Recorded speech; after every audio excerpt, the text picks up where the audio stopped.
नमस्कार दोस्तों, मेरा नाम है आशुतोष और आप देख रहे हैं डायनामिक इम्पल्शन। आज के इस वीडियो में हम बात करेंगे 8 और 9 मई 2022 के करंट अफेयर्स की और ज्ञान को कभी भी छोड़ना नहीं चाहिए, इसलिए वीडियो को अंत तक अवश्य देखिएगा। सबसे पहला प्रश्न है, कहाँ के राजमार्ग के बुनियादी ढांचे के विकास के लिए NHAI ने 2 समझौते किए। NHAI signed 2 agreements for the development of highway infrastructure of which place? A Lucknow, B Prayagraj, C Gandhinagar, D Haldwani. And the right answer is Lucknow. तो देखिए, भारतीय राष्ट्रीय राजमार्ग प्राधिकरण यानी कि NHAI ने मई 2022 में लखनऊ में 2 दिवसीय क्षेत्रीय सम्मेलन का आयोजन किया है। ये लखनऊ में किया गया था और इसी क्षेत्र में बुनियादी ढांचे के विकास के लिए, इंफ्रास्ट्रक्चर के विकास के लिए NHAI ने वृक्षारोपण करने के लिए तो NHAI और राष्ट्रीय राज्य ग्राम आजीविका मिशन, राष्ट्रीय नहीं है, राज्य ग्रामीण आजीविका मिशन जो कि उत्तर प्रदेश का है, उसके साथ में समझौता किया है और एक प्राइवेट कंपनी और है, उसके साथ में भी समझौता किया है।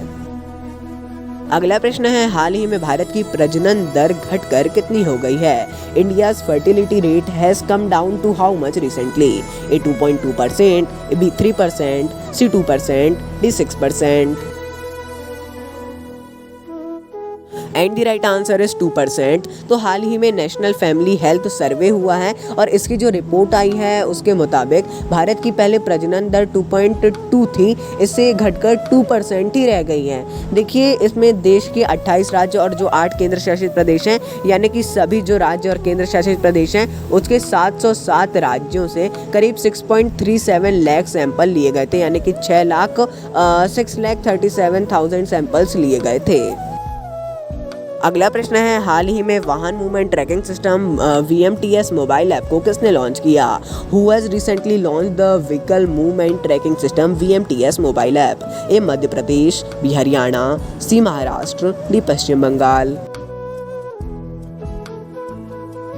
And the right answer is Haryana. तो हरियाणा के मुख्यमंत्री मनोहर लाल खट्टर ने रेत और अन्य खनन सामग्री ले जाने वाले वाहनों को ट्रैक करने के लिए एक वाहन मूवमेंट ट्रैकिंग सिस्टम, इसका शॉर्ट फॉर्म है VMTS, इस मोबाइल ऐप को लॉन्च किया है। इस ऐप का इस्तेमाल हरियाणा के सभी जिलों में अलग अलग चौकियों के द्वारा किया जाएगा, चौकियों पर किया जाएगा। देखिए, एक बहुत ही अच्छी बात है ये भी, जो अब मैं सबको तो नहीं कह रहा हूँ, लेकिन हाँ फिर भी बहुत सा इसमें भी ध्यान देना ज़रूरी है। जैसे रेत हो गई, गिट्टी हो गई और ईंटा वगैरह हो गई, इन सभी जो वाहन होते हैं बड़े बड़े, इन चीज़ों के लिए रजिस्टर्ड होते हैं, उनकी थोड़ी ऐसे चेकिंग वगैरह होती रहना चाहिए। अगला प्रश्न है, 9 मई को किसकी जयंती मनाई जाती है? Whose birth anniversary is celebrated on 9th May? A Rabindranath Tagore, B Bankim Chandra Chatterjee, C Madan Mohan Malviya, D Shyama Prasad Mukherjee.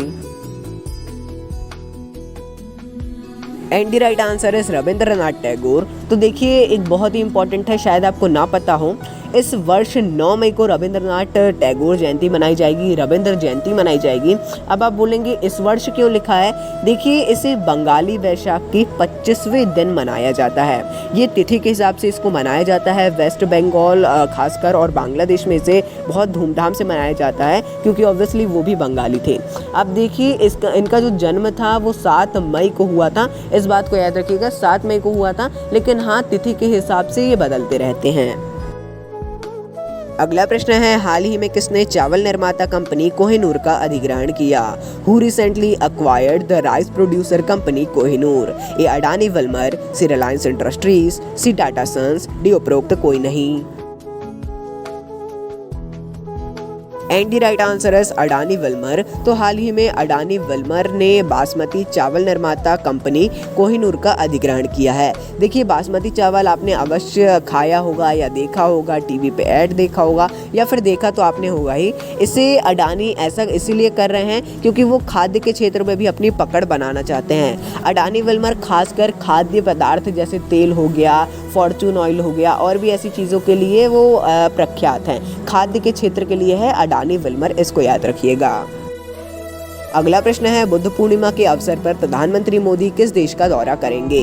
Which country will prime minister Modi visit on the occasion of Buddha Purnima? A Myanmar, B Nepal, C Bhutan, D Bangladesh.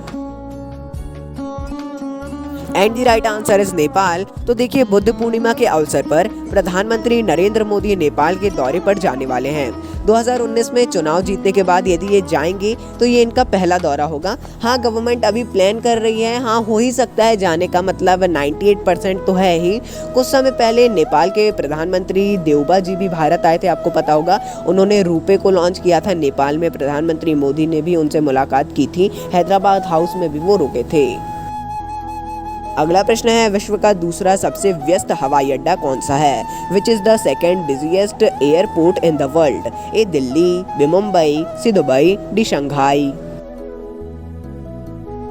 And the right answer is Delhi. तो देखिए, हाल ही में एक travel data provider, आप कह सकते हैं company है, OAG, इसके अनुसार एक रिपोर्ट जारी हुई है। इसमें दिल्ली का इंदिरा गांधी अंतर्राष्ट्रीय हवाई अड्डा विश्व का दूसरा सबसे व्यस्त हवाई अड्डा घोषित किया गया है। पहला हवाई अड्डा है दुबई का, जो अंतर्राष्ट्रीय हवाई अड्डा है वो। दुबई का अंतर्राष्ट्रीय हवाई अड्डा बहुत ही समय से इसी में बना आ रहा है। अलग अलग लोग रिपोर्ट जारी करते हैं, उसमें भी इन्हीं को फर्स्ट मिलता है कि दुबई का सबसे ज़्यादा बिजी है हवाई अड्डा, और है भी क्योंकि दुबई भी टूरिज्म में बहुत ही ज़्यादा आगे रहता है। अगला प्रश्न है, किस देश ने पाकिस्तान को $8 बिलियन की वित्तीय सहायता देने की घोषणा की? Which country has announced $8 billion financial aid to Pakistan? A संयुक्त अरब अमीरात, बी चीन, सी सऊदी अरब, D Turkmenistan. And the right answer है सऊदी अरब। तो देखिए, हाल ही में सऊदी अरब ने पाकिस्तान को $8 बिलियन की वित्तीय सहायता देने की घोषणा की है, ऐसा ऑफर रखा है। देखिए, पाकिस्तान को भी एक बहुत ही बड़ा अभी वो आर्थिक संकट से जूझना पड़ रहा है। श्रीलंका जैसा तो नहीं है, लेकिन हाँ थोड़ा उसी के टाइप से है। देखिए, इमरान खान को भी महंगाई के ही कारण हटाया गया था, बहुत बड़ा एक मुद्दा बन गया था महंगाई। वहाँ का एक बहुत ही ज़्यादा महंगाई अभी भी चल रही है। ऑब्वियसली अब नए प्रधानमंत्री आए, देखते हैं कैसा क्या कार्य होता है। अब उनकी ये पहली उपलब्धि तो बताई जा रही है अंतर्राष्ट्रीय दौर में यदि बात करें तो दोस्तों, ये था अंतिम प्रश्न। यदि आपको कुछ भी डाउट हो इस वीडियो से लेकर या फिर किसी भी चीज़ को लेकर, तो आप किसी भी वीडियो पर कमेंट कर सकते हैं। 24 आवर्स में आपको जवाब ज़रूर मिलेगा। नमस्कार, डायनामिक इम्पल्शन।